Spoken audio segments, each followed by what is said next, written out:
Bonjour à tous et bienvenue dans Silence ça tourne, le podcast qui explore le cinéma d'hier et d'aujourd'hui. Moi c'est Brian et je suis en compagnie d'Elisa. Comment ça va Elisa ? Ça va très bien, et toi? Ça va aussi. Donc c'est notre premier podcast, notre premier épisode. Soyez indulgents avec nous. On tient à préciser qu'on n'est pas des professionnels du cinéma, on est là pour partager notre passion avant tout. Et sachant qu'on a deux profils assez différents, moi j'ai toujours aimé le cinéma depuis tout petit, j'ai vu énormément de films à travers les âges, mais en ce moment c'est un peu moins le cas. Alors qu'Elisa, à la base, t'étais beaucoup plus sur la musique. T'as vu des films à travers ta jeunesse, mais c'est vraiment récemment que tu es à fond dedans et que tu regardes énormément de films toutes les semaines. Ouais, c'est ça, c'est à peu près depuis 2-3 ans où je commence vraiment à m'intéresser parce que je sais que j'avais une culture cinématographique assez faible. Et ouais, ça fait à peu près 2-3 ans que je m'y intéresse vraiment. Bon, après, j'avais déjà vu des films à l'époque, mais ça restait beaucoup des films un peu adolescents et tout. Et j'aimais beaucoup revoir les films que j'aimais déjà sans pour autant en découvrir d'autres. Donc voilà, j'ai essayé de changer ça et maintenant, je suis lancée. Voilà. Ah bah, c'est cool, mais ouais, on trouvait qu'on avait deux profils assez intéressants. Bon, je regarde encore des films de temps en temps, mais beaucoup moins qu'elle qui va pouvoir vous parler de vraiment de l'actualité cinéma dans sa profondeur et moi qui pourra plus parler du passé, de la nostalgie et tout ça. Donc pour commencer ce premier épisode de ce podcast, donc Elisa a préparé un petit travail, on va appeler ça un portrait chinois, même si ça n'en est pas vraiment un, pour se présenter à vous, pour que vous connaissiez un peu nos profils à chacun. Donc je vais te laisser commencer avec la première question. Première question, si tu étais l'un de tes films préférés? Bon, alors c'est une question un peu compliquée parce que je pense que c'est compliqué de choisir un seul film, mais là, tout de suite, qu'est-ce qui te vient en tête? Alors c'est vrai que c'est compliqué. J'ai envie de partir sur un dessin animé parce que c'est ce qui nous marque toujours. Quand on est petit, on passe tous par là, mais en même temps, bon, je vais pas être très original, mais je dirais peut-être Retour vers le futur, le 2, le deuxième volet. J'ai toujours préféré Retour vers le futur 2 au premier.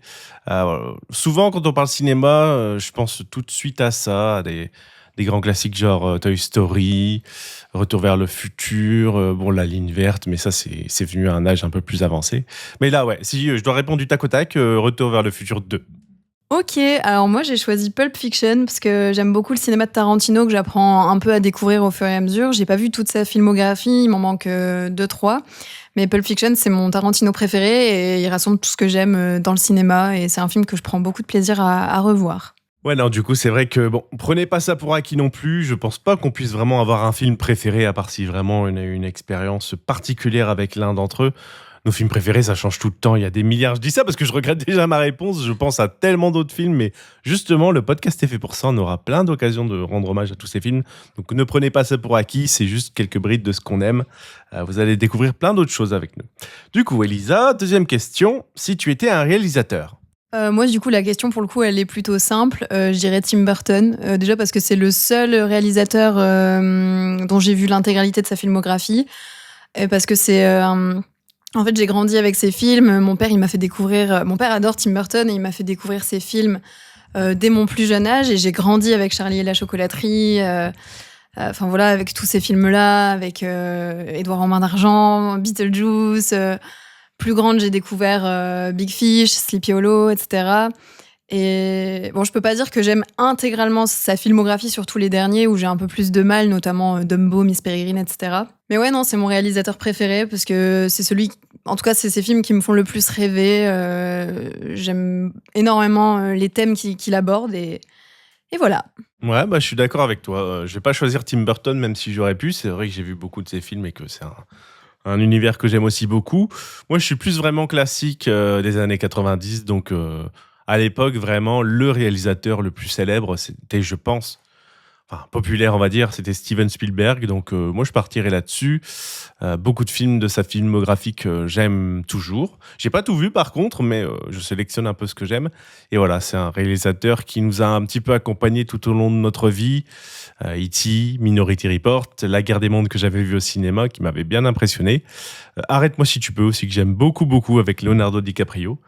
Ouais. J'ai pas trop réfléchi à la question, mais d'instinct, j'aurais dit Steven. Bon, c'est pas du tout original, encore une fois, mais je partirais sur Steven Spielberg. Troisième question, si tu étais un acteur, qui serais-tu? Alors, c'est... compliqué. Soit je pars sur un acteur vraiment que j'aime énormément pour son travail global, donc j'aurais dit Leonardo DiCaprio. que j'aime vraiment beaucoup pour tout ce qu'il a fait à travers les âges, quoi. Donc, on l'a tous beaucoup connu avec Titanic, mais je pense à Django Unchained. Arrête-moi si tu peux, justement, c'est ça qui m'a fait penser à lui. Euh, Après, vraiment coup de cœur, ça serait plus Jim Carrey ou Robin Williams. Plus vraiment dans la comédie, des gens qui ont été solaires dans des rôles. Donc je prendrais Robin Williams, voilà, qui m'a toujours fait beaucoup rire, qui m'a aussi beaucoup ému dans plein de rôles différents. Donc ça se tape, ouais. Ça dépend un petit peu le mood. Si je pars vraiment sur la performance, je pense que Leonardo DiCaprio, pour moi, est un très très grand acteur. Euh, Après Robin Williams aussi, hein, mais là on est plus sur du registre plus comique, même s'il a fait beaucoup de choses différentes. C'est plus la facette comique et touchante que je retiens. Donc Robin Williams. Moi, j'ai pas su choisir entre mes deux acteurs préférés. Donc, d'abord, on a Louis de Funès parce que bah, j'ai toujours adoré les films dans lesquels il joue. J'adore Fantomas, j'adore La Soupe aux choux, j'adore Les Loups la cuisse, voilà. Puis même la question, si tu étais un acteur, on me dit souvent que j'ai un peu des réactions à la Louis de Funès, donc voilà. Et sinon aussi, je dirais Johnny Depp à égalité parce que bah, c'est un comédien dont j'ai vu énormément quand même de ses films, étant donné que bah, j'ai vu tous les films de Tim Burton et il a joué dans quand même pas mal d'entre eux. Et je suis aussi une très très très grande fan de la saga Pirates des Caraïbes. Donc Johnny Depp, il joue à peu près dans tous mes films préférés, donc j'étais obligée de le mentionner. Voilà. Effectivement, je suis encore une fois d'accord avec toi. C'est vrai que j'avais pas trop pensé aux acteurs français, mais Louis de Funès, Bourvil, tout ça. Mais bon, voilà, c'est vraiment des questions qui nous font nous rendre compte de l'immensité du cinéma. Mais c'est bien justement pour voilà, toucher un petit peu à tout ce qu'on aime. Prochaine question. Si tu étais un compositeur de musique de film. Du coup, là, je vais pas faire dans l'originalité puisque j'arrête pas de parler de Tim Burton, mais du coup, je dirais Danny Elfman, qui est le compositeur de quasiment l'intégralité de ses films. Je trouve que c'est des musiques que, enfin, quand t'écoutes une musique de Danny Elfman, tu reconnais que c'est du Danny Elfman. Il y a sa touche, il y a sa patte, enfin voilà. Et je trouve que les films de Tim Burton ne seraient pas aussi bien réussis si dans la plupart il n'y avait pas la petite touche justement de Danny Elfman. J'adore notamment la musique, enfin les musiques de Charlie et la chocolaterie, de Alice au pays des merveilles, de Édouard en main d'argent aussi. En tout cas, ouais, 90% de mes musiques préférées de films, c'est du Danny Elfman. Même pas forcément que dans des films de Tim Burton. Hein. Je sais aussi qu'il a composé pour Spider-Man. Et ouais, non, je trouve que tout ce qu'il fait, c'est incroyable. Donc voilà, ce sera ma réponse. Non, bah encore une très bonne réponse. Moi, je partirais plus sur John Williams. Après, j'adore la musique dans les films. Je pense que ça a une place essentielle, mais j'ai moins de connaissances que toi sur le sujet. Donc, ma réponse est un peu plus standard. Mais ouais, John Williams qui a fait la plupart des thèmes des sagas ou des films que j'aime beaucoup, à commencer par Harry Potter. Mais effectivement, ouais, je trouve que c'est un pilier essentiel dans toute œuvre de cinéma. La musique, c'est ce qui peut vraiment faire transcender une œuvre. Donc voilà, John Williams, bon, qu'on ne présente plus de toute façon. Vous connaissez tous ce qu'il a pu faire pour le cinéma, Indiana Jones, Harry Potter, les Superman, Star Wars, et j'en passe. John Williams pour moi. C'était mon deuxième choix, John Williams. Alors, restons dans le thème. Si tu étais une bande originale d'un film... Bon, parce que pareil, ouais, c'est tellement important dans un film. Celle qui m'a le plus marqué, c'est peut-être celle d'Harry Potter et le prince de sang mêlé. Mais bon, c'est la passion pour Harry Potter qui parle. Mais en même temps, c'est celle que j'ai le plus saigné, je pense, à l'époque. Celle que je connais le plus par cœur. Ah, c'est compliqué. C'est compliqué. Ça serait sans doute, sans mentir, ça serait sans doute un Harry Potter parce que ça a tellement marqué ma vie, même au terme de la musique. J'essaye de réfléchir à autre chose, mais c'est vrai que c'est surtout ça qui revient. En toute honnêteté, ça devrait être Le Prince de Sang Mêlé parce que c'est celle que j'ai le plus écoutée à l'époque. Mais iconiquement, c'est quand même Harry Potter à l'école des sorciers qui devrait être le numéro 1. Et toi ? Moi, du coup, j'ai choisi le thème de Ratatouille. Alors, en vrai, c'est pas forcément ma BO préférée, mais là, tout de suite, c'est ce qui me vient parce que, en fait, ça allie aussi mes deux passions. En vrai, on va pas se mentir, c'est aussi la musique. Au-delà d'être la musique du film de Ratatouille, c'est la musique que t'entends à Walt Disney Studio, qui n'est plus d'ailleurs. Et moi, je suis passionnée de parcs et tout, donc en fait, cette musique, elle me fait penser à Ratatouille, qui est, je pense, mon film d'animation préféré. Le parc aussi, le parc Disneyland Paris, qui est mon endroit préféré. Donc voilà, pour toutes ces raisons-là, puis même c'est une musique super belle. Elle est vraiment très très jolie cette musique et je l'adore, j'aime trop l'écouter. Donc voilà. Non mais c'est cool, au moins c'est original et puis on peut transmettre des petites anecdotes. Donc le thème de Ratatouille, j'aime bien. Nouvelle question, si tu étais le premier film que tu as vu au cinéma. Vas-y, alors là, ça va faire mal au niveau des âges. Moi, j'ai pas la certitude que ce soit le tout premier film que j'ai vu au cinéma, mais en tout cas, c'est le souvenir le plus lointain que j'ai d'un film au cinéma. C'est Arthur et les Minimoys en 2006, donc j'avais 4 ans. Faudrait que je demande à mes parents, parce que je suis pas sûre et certaine que ce soit le premier film que j'ai vu au cinéma, mais en tout cas, je pense que oui. En tout cas, c'est les souvenirs les plus lointains que j'ai. Et ouais, je me rappelle comme si c'était hier. On était en Belgique, en plus, pour la petite anecdote. En Belgique, il y a une entr'acte au plein milieu du film. Et voilà, je me rappelle de cette anecdote. Et aussi, je me rappelle qu'on allait à McDo et que dans le menu enfant, il y avait un jouet Arthur et les Minimoys et j'avais eu Sélénia en figurine et j'étais trop contente. Voilà. Et du coup, t'avais aimé le film ou pas? Ouais, j'ai adoré. Le film, après, je l'ai eu en DVD. J'ai eu la trilogie en DVD. C'est une trilogie d'animation qui m'a vraiment suivie pendant toute mon enfance. Et voilà, et j'ai été contente notamment quand on est allé à Europa Park, il y a une zone dédiée à Arthur et les Minimoys et j'ai été vraiment contente de me replonger dans cet univers-là parce que c'est vrai que ça faisait très longtemps que je les avais pas vus, alors que c'est vrai que c'est des films qui ont quand même beaucoup marqué mon enfance, quoi. Donc voilà. Alors moi, pareil, je suis quasiment sûr de ma réponse. C'était Le Roi Lion. En tout cas, voilà, c'est sans doute le premier souvenir que j'ai. Bon, par contre, j'imagine que j'ai bien aimé parce que bon, j'ai quand même commencé par du lourd, mais voilà, j'ai pas autant de souvenirs que toi derrière, d'anecdotes, tout ça. Mais voilà, ça fait partie des premiers souvenirs de vie que j'ai. Premier cinéma, je pense, avec mon père, Le Roi Lion, à l'époque. Du coup, si tu étais le film que tu montrerais à tes enfants plus tard? Je suis toujours moi dans le dans le Steven Spielberg, dans le Robin Williams, donc je partirais sur Hook, qui est vraiment un film qui a marqué mon enfance dans le sens positif, qui m'a apporté beaucoup d'émerveillement, beaucoup de joie, beaucoup de rire, beaucoup d'émotions. Je pense que en tout cas, moi, je prends vraiment la question sur le thème enfant-enfant, donc petit, moyen petit. Si vraiment je devais faire découvrir le cinéma, je partirais sur un bon film d'aventure avec plein de rire, plein d'émerveillement.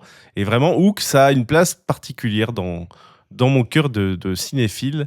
Ouais, je pense que ce serait un bon choix pour commencer à initier les enfants à découvrir des thèmes un peu plus adultes, un peu plus matures, mais en même temps avec une bonne âme d'enfant et un Robin Williams au sommet. Alors moi, j'ai choisi une réponse qui n'est pas du tout dans la même vibe que la tienne. J'ai choisi Citizen Kane. Alors évidemment, quand mes enfants seront un peu plus grands, parce qu'il faut savoir que mon père, il adore le cinéma, il a une culture cinématographique vraiment énorme et toute ma vie, il m'a parlé de ce film, jusqu'à ce que je le voie très récemment en plus d'ailleurs. Il m'en a énormément parlé pour tout ce qu'il a représenté à l'époque pour le cinéma, parce que c'était un film extrêmement à l'avance sur son temps, qui a révolutionné plein de choses dans les manières de filmer, etc.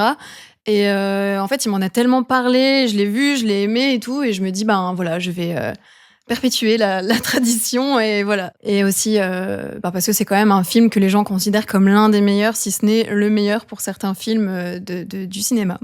Alors, nouvelle question, nouveau thème complètement différent. Si tu étais une comédie? Il y a énormément de films que j'aime énormément. La Cité de la Peur notamment. Mais là, je dirais, attention, parce que bon, on la rêve quand même.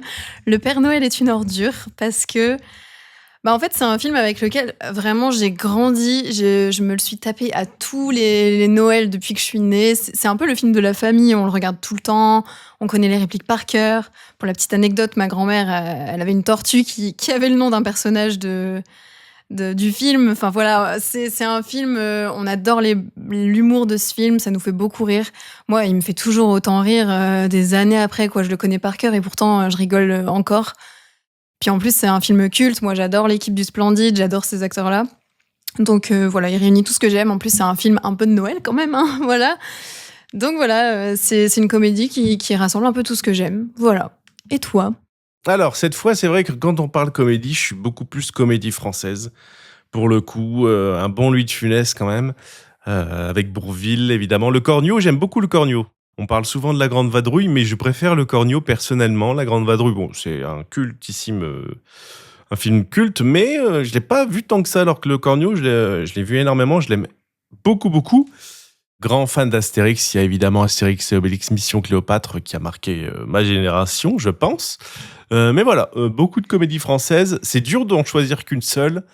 Je partirais quand même pour si vraiment une seule culte, Le Cornio, ouais. Ça réunit vraiment Louis de Funès et Bourvil, 2 acteurs que j'aime énormément, surtout Bourvil.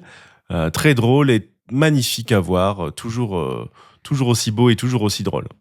Du coup, si tu étais un DVD, un film que tu penses qu'il faut absolument avoir en DVD dans sa collection. On dit ça parce que ouais, on aime beaucoup les DVD et surtout l'aspect bonus, l'aspect travaillé du DVD qui s'est perdu de nos jours, c'est dommage. Pareil, ça marque aussi ma vie et mon enfance, les DVD avec tous ces menus, ces bonus exclusifs, ces making-of. C'est vrai qu'à l'époque, vraiment, bon, on peut prendre l'exemple d'Harry Potter, mais les premiers Harry Potter en double DVD, t'avais un DVD uniquement rempli de bonus de jeux pour découvrir plein de choses, c'était super. Un DVD qui m'a marqué, bon, on a parlé récemment, mais c'était le Grinch qui m'avait pas mal marqué, qui avait vraiment beaucoup de bonus amusants.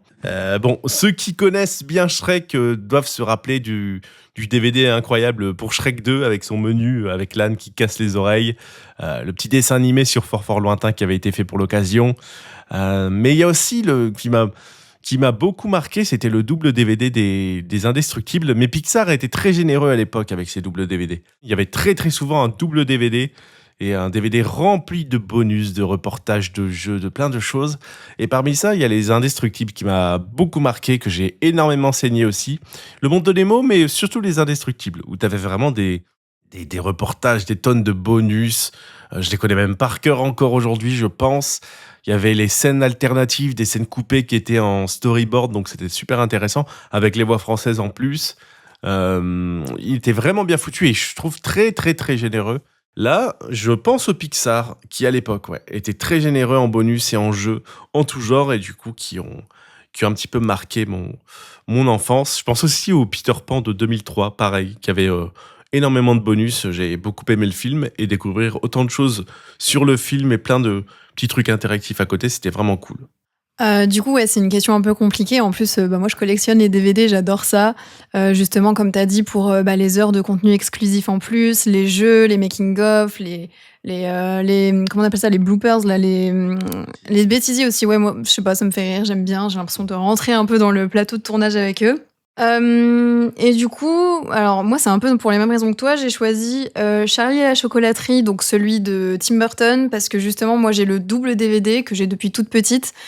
Et justement, dans le DVD bonus, il y avait pas mal de jeux. D'ailleurs, on l'a revu il y a pas longtemps avec Brian et c'est vraiment rigolo. T'as des petits jeux où tu dois trouver le ticket d'or, des jeux où tu dois trier les noisettes des écureuils, des jeux où voilà, tu dois mâcher le chewing-gum le plus vite possible. Enfin voilà, des trucs comme ça. Et ça me rappelle pas mal mon enfance où quand on était petit, on était refait d'avoir des jeux dans les bonus des DVD.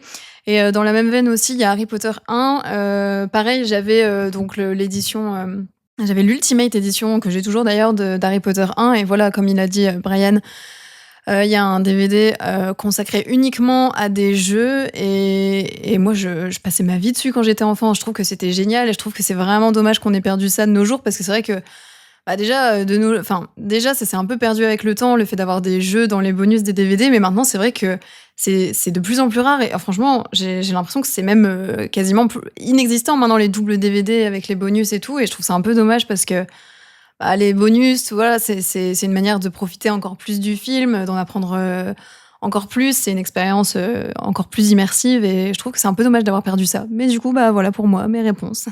On retourne sur des questions un peu plus larges. Si tu étais un genre cinématographique. Je pense que je dirais la comédie. Bon, après, c'est pas ce que je consomme le plus, je pense, surtout en ce moment, surtout en grandissant. Mais moi, j'adore rire, j'adore rigoler. Je suis bon public en plus, je rigole facilement. Donc, ouais, je dirais comédie. Franchement, c'est un peu bateau. Après, je pourrais dire fantastique. C'est vrai que ça m'a pas mal suivi tout au long de mon enfance. Science-fiction aussi, mais non, la comédie, c'est... Ouais, ça me met de bonne humeur, quoi. Et puis, bah, voilà. Non, bah, je te rejoins complètement sur cette question pour le coup. Je pourrais dire aussi fantastique, aventure aussi qui manque pas mal en ce moment. Mais ouais, j'avoue que moi aussi j'aime beaucoup rire, j'aime beaucoup les comédies.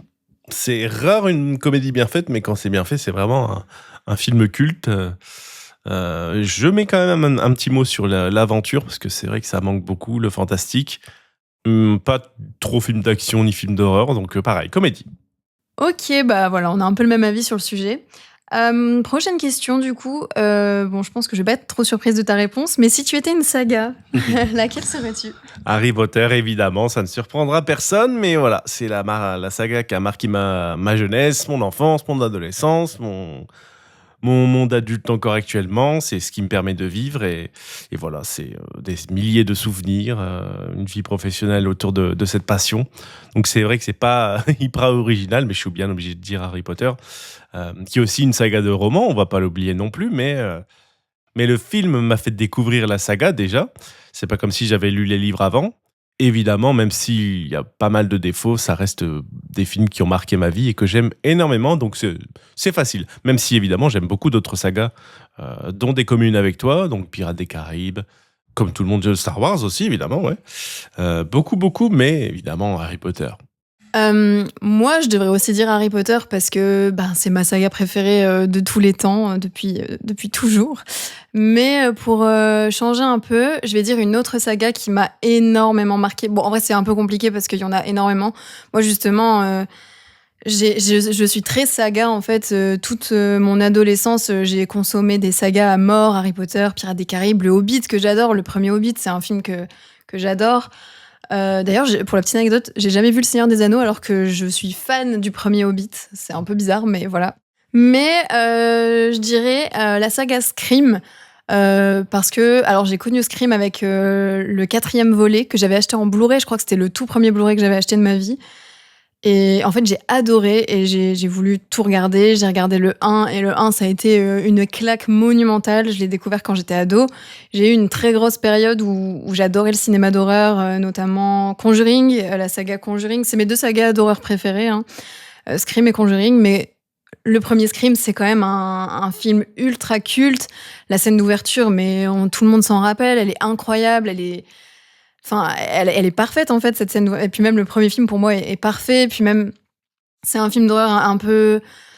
Bah, en fait, il apporte quelque chose de nouveau parce que là, t'as le truc du double tueur qui est quand même quelque chose qu'on n'a pas encore vu à ce moment-là. Et non, Scream, c'est une saga que je prends énormément de plaisir à suivre encore. Bon, alors je suis moins fan de ce qu'ils ont fait à partir de Scream 5. De toute façon, depuis que c'est plus Wes Craven, bon bah voilà, je retrouve pas mon Scream quoi. Mais et voilà, du coup, je dirais Scream.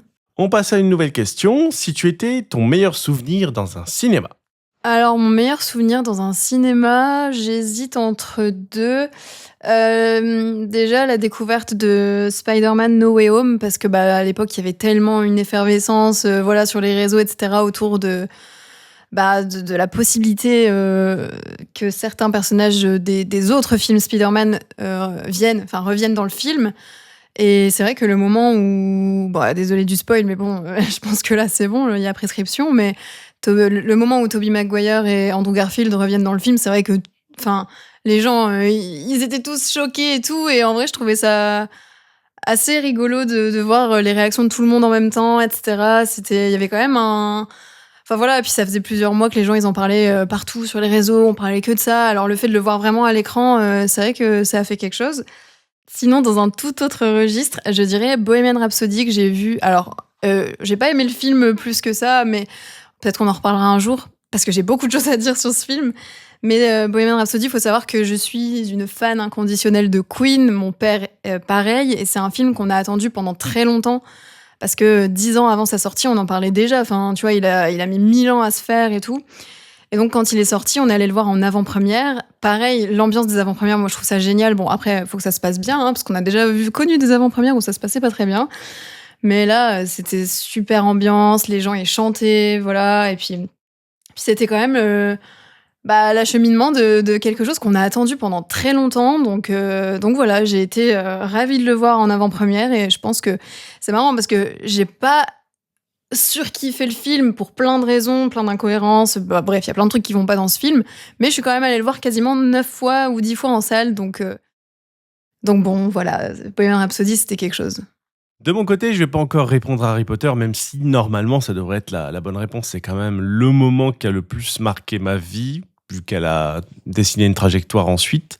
C'est vrai que ça m'a vraiment beaucoup choqué, dans le bon sens du terme. Là, comme ça, d'instinct, je répondrais Dragon, parce que je me rappelle qu'à l'époque, où j'étais déjà à la fac, hein, à cette époque-là, J'ai été le voir tout seul. Je crois que c'est parce que j'avais un cours qui s'était annulé, quelque chose comme ça. Je pense que c'était même dans ma ville natale que j'étais allé le voir et je m'attendais vraiment à juste avoir un petit dessin animé tranquille et le résultat s'est avéré tellement fou que vraiment j'étais. En plus, voilà, aller au cinéma tout seul, c'est une expérience assez particulière, mais qui est très bien aussi, qui est très. Voilà, tu t'es devant ton film, t'es tout seul, t'es tranquille. À l'époque, voilà, je m'attendais tellement pas. Je m'attendais à un petit dessin animé tranquille. C'était tellement un dessin animé magnifique que ça m'avait vraiment choqué dans le bon sens. J'avais passé un excellent moment. Pareil, il y avait une comédie avec Adam Sandler. Je pense pas que ce soit un chef-d'œuvre du cinéma, mais dans la même veine, on était allé le voir avec deux amis, je crois mes deux meilleurs amis d'enfance, je crois. En tout cas, un au moins, peut-être les deux. On était plusieurs en tout cas, et pareil, dans la même veine, c'était, je crois, la fête du cinéma. On s'attendait à rien du film, mais en fait, on était mort de rire avec ce film qui était complètement con. Ça, je sais même plus c'était quoi. C'était avec Adam Sandler en plus, donc c'est jamais des films incroyables non plus. Mais on était mort de rire tout le long, et voilà, c'est les moments où tu t'attends pas à grand chose, et au final, t'es vraiment surpris. Et c'est deux séances qui m'ont marqué avec celle d'Harry Potter, où vraiment, on s'attend à rien et on tombe sur une comédie toute bête mais qui nous fait mourir de rire avec des potes, ou alors on est tout seul et on découvre un super film d'animation magnifique, beaucoup d'émotions, d'action et trop cool quoi. Alors maintenant, une question peut-être un peu plus compliquée, mais si tu étais l'un de tes personnages préférés du cinéma, qui serais-tu? Donc tout pareil, hein, on essaye d'enlever Harry Potter le plus possible, sinon on parlerait que de ça au bout d'un moment.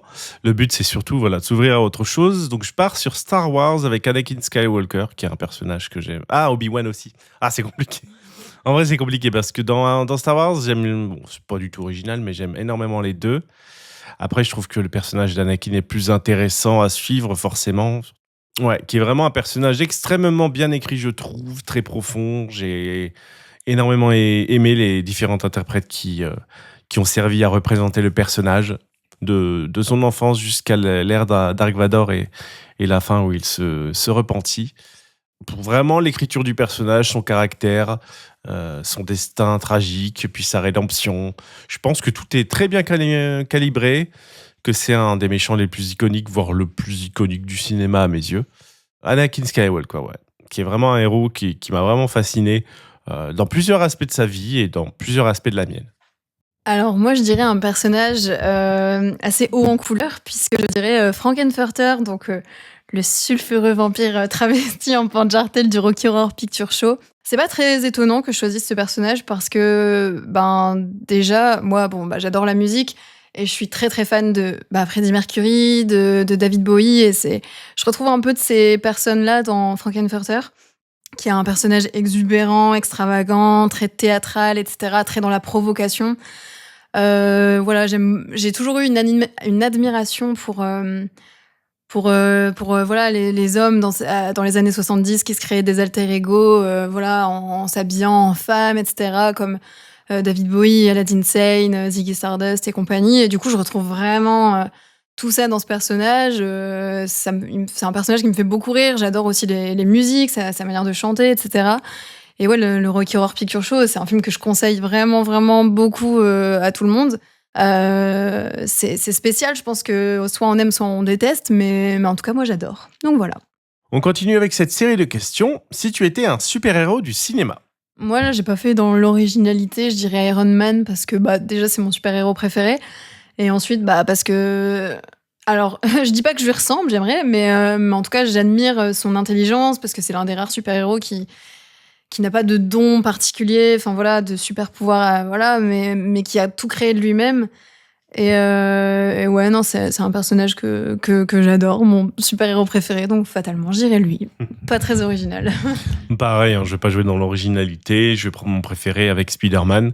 Donc pareil, j'aime énormément le caractère du personnage, sa morale, ses valeurs, toutes les histoires qui tournent autour de lui, et ses méchants aussi qui sont pour la plupart très très très réussis. Voilà. Niveau cinéma, il a quand même été pas mal gâté, je trouve.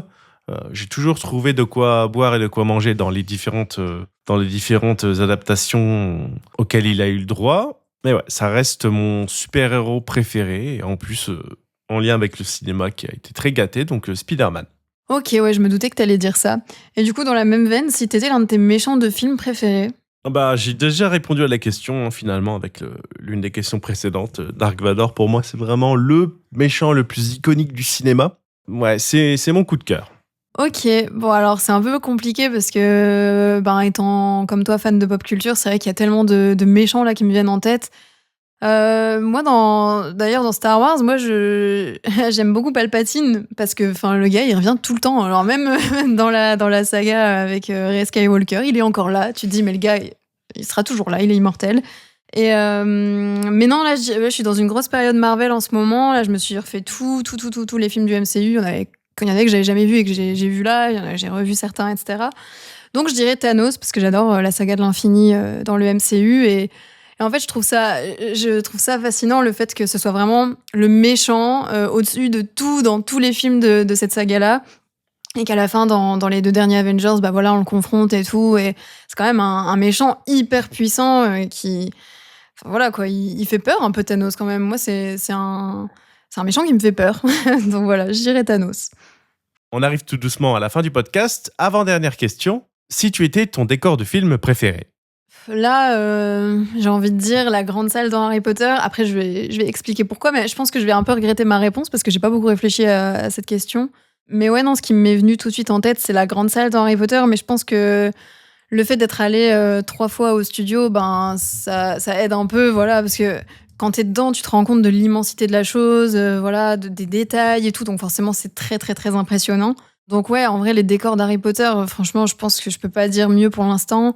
Ouais, Poudlard, en fait, en général, la grande salle. Bon, après, voilà, encore une fois, je pense que ouais, le fait de voir les décors en vrai, ça joue un peu. Après, là, tout de suite, ce qui me revient, il y a Charlie et la chocolaterie, aussi la grande salle avec l'immense fontaine de chocolat. Je trouve ça très impressionnant.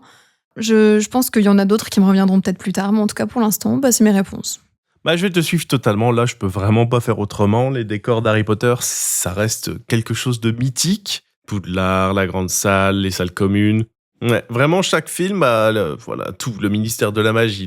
C'est vraiment, pour le coup, l'une des plus grandes forces de la saga Harry Potter au cinéma. Ça reste les décors. Donc, moi, je reste dans la saga Harry Potter pour cette question. Et du coup, pour terminer, dernière question, si tu étais ton film préféré de 2025? Alors du coup, comme on vous avait expliqué, en ce moment, je vois moins de films qu'Elisa. C'est elle surtout qui va beaucoup plus au cinéma que moi, qui m'arrive parfois à m'entraîner avec elle. Donc c'est un peu plus facile vu que j'ai vu moins de films et je partirai sur le Superman de James Gunn qui m'a vraiment énormément plu. Pourtant, Superman, c'est vraiment pas un super-héros que j'ai suivi. Je ne suis pas sûr d'avoir vu ses anciens films, à part s'il y avait Batman dedans. Je suis beaucoup plus Batman, beaucoup plus Spider-Man, beaucoup plus Marvel que DC d'ailleurs. Mais je sais pas, j'avais confiance en ce projet. Je ne sais pas pourquoi, alors qu'il se faisait démonter en amont. Ça m'intriguait. Mais je m'attendais pas à aimer autant cette proposition. Voilà. Après, peut-être le fait que je sois pas un grand fan de Superman à la base m'a aidé à pas voir les défauts, à pas voir les erreurs, les incohérences, les maladresses peut-être. Mais j'ai adoré du début à la fin cette proposition. Pourtant, c'est pas un film très court, au contraire. Mais voilà, j'ai tout aimé, la musique, l'acteur, les relations, l'histoire, le méchant, tout. Voilà, mon préféré, mon top 1 pour cette année. Moi, du coup, je partirais sur un simple accident de Jafar Panahi. Donc, en vrai, je pense que très peu de gens l'ont vu, ce film-là. Donc, je vais raconter en quelques phrases. Je vais le résumer en quelques phrases. Du coup, c'est l'histoire d'un ancien détenu qui pense reconnaître l'un de ses anciens tortionnaires au son de sa prothèse de hanche. Il veut se venger en le tuant, mais il n'a pas la certitude que ce soit bien lui. Donc, il va peu à peu rassembler des gens qui ont eu aussi affaire à lui pour avoir leur avis, en fait. Et en fait, tout le film va se baser là-dessus. Au-delà du fait que je trouve que le scénario, il est sympathique, il est original, voilà, c'est pas quelque chose qu'on a déjà vu, voilà. Il y a certaines scènes qui m'ont bluffé quand je l'ai vu, notamment j'ai retenu 2 plans séquences avec des monologues très très longs. Et moi, j'avais limite l'impression de regarder une pièce de théâtre à certains moments et j'ai trouvé que c'était vraiment génial. Et les comédiens sont vraiment géniaux. J'ai adoré ce film. D'ailleurs, c'est le film qui a eu la Palme d'Or à Cannes cette année. Donc voilà, j'espère qu'il gagnera pas mal de prix dans les prochaines compétitions à venir. Voilà, c'est tout ce que je lui souhaite. Et voilà, on espère que ce premier épisode vous a plu. Bon, évidemment, on vous rappelle que c'est des questions très générales. Chaque question mériterait sans doute un podcast chacune. On a plein d'autres films préférés, plein d'autres réalisateurs préférés, plein d'autres personnages préférés. Mais voilà, c'était un premier épisode pour vous donner un petit peu des brides de notre vie, de notre cinéphilie, de notre rapport au cinéma, de notre vie aussi un petit peu pour que vous découvriez nos différentes personnalités, nos différentes histoires. N'hésitez pas du coup vous aussi à répondre aux questions dans les commentaires. Pensez à vous abonner si ça vous a plu et on se retrouve prochainement pour un nouvel épisode.